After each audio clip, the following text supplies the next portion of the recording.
Before the world knew her name, before the lights, the stages, and the influence, Oprah Winfrey was born into a life that offered almost nothing, a life where survival mattered more than possibility.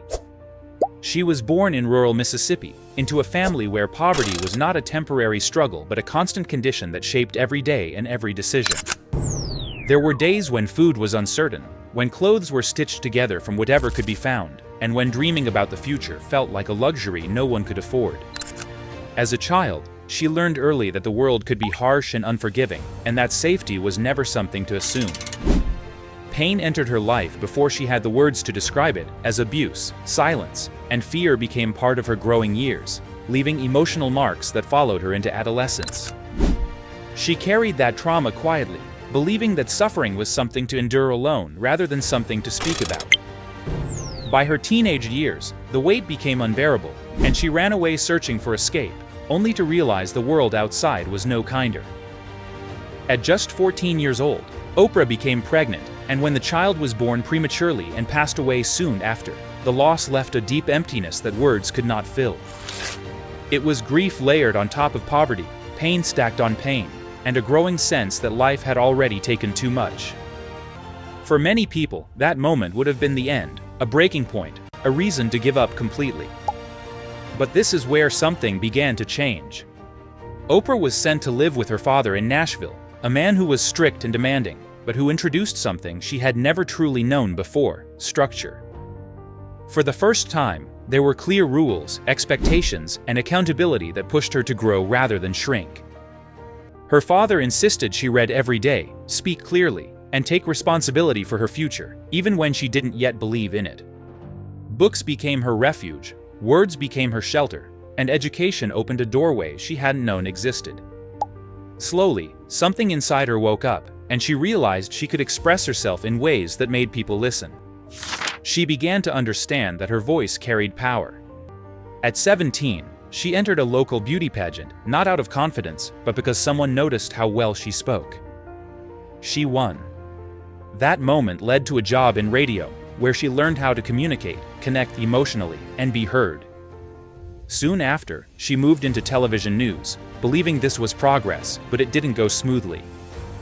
She was told she was too emotional, too expressive, and too different for traditional news. Eventually, she was removed, and what felt like rejection was actually redirection. She was placed on a struggling daytime talk show that most people expected to fail. Instead of copying others, Oprah showed up as herself. She stopped pretending, stopped hiding her emotions, and stopped trying to sound distant and perfect.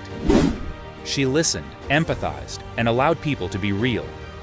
Because she was real, people connected. The show grew faster than anyone expected, ratings climbed, and audiences stayed. The Oprah Winfrey Show became the most watched talk show in television history, not because it was dramatic, but because it was honest. Oprah didn't just host conversations, she created space for healing. She talked openly about trauma, self-worth, fear, and growth at a time when those conversations were often avoided. She built her own production company, took ownership of her work, and gained control over her narrative. She wasn't just successful, she was intentional. Her influence grew beyond television, touching education, philanthropy, and leadership, and everything she touched carried meaning. Despite her wealth, Oprah never erased her past. She acknowledged it, honored it, and used it as wisdom rather than shame. She believed that pain could become insight, struggle could become wisdom, and healing begins with truth. Today, Oprah Winfrey is one of the most powerful women in the world. But her real power was never about money or fame. It was about resilience. A child born into poverty who refused to let her beginning decide her ending. A young girl who was silenced and grew into a woman whose voice reached millions. If you are struggling today, if your past feels heavy or your future feels uncertain, remember this. Oprah Winfrey did not rise because life was easy. She rose because she kept going when everything told her to stop. Power is not given. It is built, quietly, painfully, relentlessly. And sometimes, the strongest voices come from the places where no one expected survival.